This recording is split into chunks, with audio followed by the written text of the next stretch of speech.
Ne zgodi se prav pogosto, da se v novi, pravkar zgrajeni hiši lastniki zamenjajo že po letu in pol.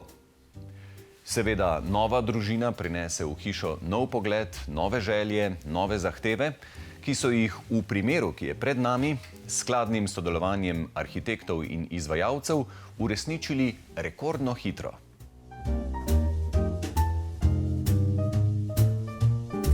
Tale hiša se prav kopa v elegantnih linijah in detajlih. Zato si človek na prvi pogled kar težko predstavlja, da hkrati nudi tudi sproščeno, dinamično igrišče za dva mala nadebudneža.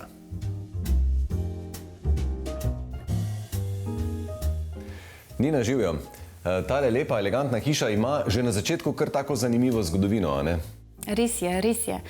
Naši naročniki, ko so naredili prvo srečanje z nami, so v resnici bili lastniki hiše, oziroma so postali lastniki hiše, ki je bila stara komaj leto in pol in je že imela izdelano kar močno notranjo in zunanjo podobo, katero so sami želeli preurediti. Nova montažna hiša na obrobju Ljubljane ima 100 kvadratnih metrov koristne površine. Pri prenovi arhitekti za notranjo opremo skoraj nič niso posegali v tlorisno zasnovo prostorov. Seveda pa je kljub temu veliko novega. Ja, kuhinja in celoten dnevno-bivalni prostor se je kot celostno prenovil, prav tako se je prenovil vhodni del in pa spalnica z garderobno sobo, pisarna. Katere so bile še kaj druge želje, razen tega, da bomo imeli torej svetlejše pohištvo, svetlejše fronte, svetlejše odtenke? Ja, se pravi, zanimiva specifika in moram priznati, da prvi tak izziv, ki smo ga tudi prejeli, je bil ta, da si želijo hišo čez dan imeti izjemno družinsko. Se pravi, družinsko orientirano, kjer se otroci dobro počutijo, kjer otroci niso omejeni. Hkrati pa sta si lastnika želela potem v večernih urah imeti svoj prostor, imeti čas zase, imeti svojo intimo in sta v bistvu ta čas želela posvetiti sebi.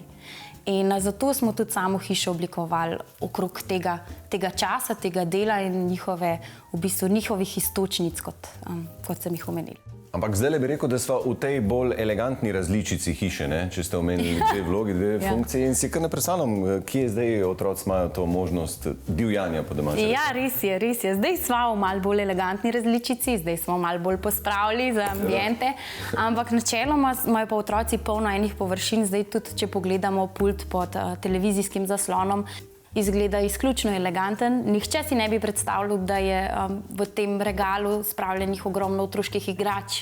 Predvsem smo upoštevali otroške, v bistvu vidik otrok tudi skozi okrogline, ki smo jih umeščali v sam prostor, brez ostrih vogalov, brez ostrih linij, ki bi pač terjale kakšno poškodbico malo, kakšno buško na glavi. Nina, kje ste pa dosegli in kako eleganco tega stanovanja? V čem vse se jo vidi? Na eleganco kot tako lahko vplivaš z detajli, z izbiro materialov in pa na koncu tudi z uporabo transparentnih površin v samem prostoru. Torej, sam prostor eleganco tvori s poreskanimi frontami elementov, zlatimi detajli, z uporabo tehničnega marmorja na pultih in pa kavni mizici in pa steklenimi površinami, ki jih vidimo kot del vitrine v omari za sedežno garnituro, kot tudi steklenimi vrati v črnih okvirih, ki ločujejo predprostor z dnevno-bivalnim prostorom. Steklena vrata kot taka so en lep detajl samega prostora, pa ne samo detajl, tudi funkcionalna lastnost potem predprostora. Želeli smo si predvsem v predprostor namesto polnih lesenih vrat vnesti malenkost več svetlobe skozi steklena vrata, ker sam predprostor ni velik in smo ga tako lepo poudarili, osvetlili, mu dovolili malenkost več naravne svetlobe, ki prehaja tako iz dnevno-bivalnega prostora, kot tudi iz malenkostne odprtine vhodnih vrat. Pisarna je prav tako umeščena v pritličje. Pisarno lastniki uporabljajo za delo od doma. Samo delo od doma, sami vemo, da se je med koronskim obdobjem še mogoče malenkost bolj ojačalo. Vsi smo se tega malenkost bolj navadili in postaja pisarna v novogradnjah kar nek novi standard. novi standard, predvsem z vidika, ker si pisarniške prostore vseeno želimo odmakniti od družinskih prostorov, pa vsekakor si želimo, da tiste dni, ki jih lahko preživimo malo bolj kvalitetno z družino, potem mejimo v družinske prostore. Potem spalni prostori se nadaljujejo v nadstropju, tu imamo spalnico z garderobno sobo. Spalnica je tudi doživela kar precejšnjo prenovo. Kako ste se je lotili? Res je, spalnica je v osnovi bila kar temna. Tako da smo spalnico polno uluščili, prav tako smo naredili tudi z garderobno sobo. S tem, da smo se tukaj pametno pri garderobni sobi poigrali in ohranili črne detajle, črne okvirje omar, ki so jih omare že prej imele. Nina, stanovanje sigurno deluje zelo svetlo, ampak pri tej vsej belini pa ni sterilno. Kako ste to dosegli? Ja, naša mala skrivnost pri opremi svetlih stanovanj je ta, da skoraj nikoli ne uporabljamo bele. Ne uporabljamo... Vse je veliko bele tle noter. Ja, na prvo žogo bi ocenili, kot da to je bela barva, ampak nekako so to mali odtenki oziroma nianse bele barve, ki tangirajo malenkost bolj proti topli barvni skali, včasih tudi proti sivi barvni skali. Na ta način se nekako doseže neko eleganco, svetlost, ampak vsekakor ne sterilnost prostora. K eleganci zagotovo dodajo tudi zlate linije. Vaša bolj želja naročnikov, kako ste prišli do zlatih obrob? Ja, zlate linije v prostoru so se izdelale predvsem z vidika koncepta. Koncept prostora je bil zasnovan elegantno in svetlo.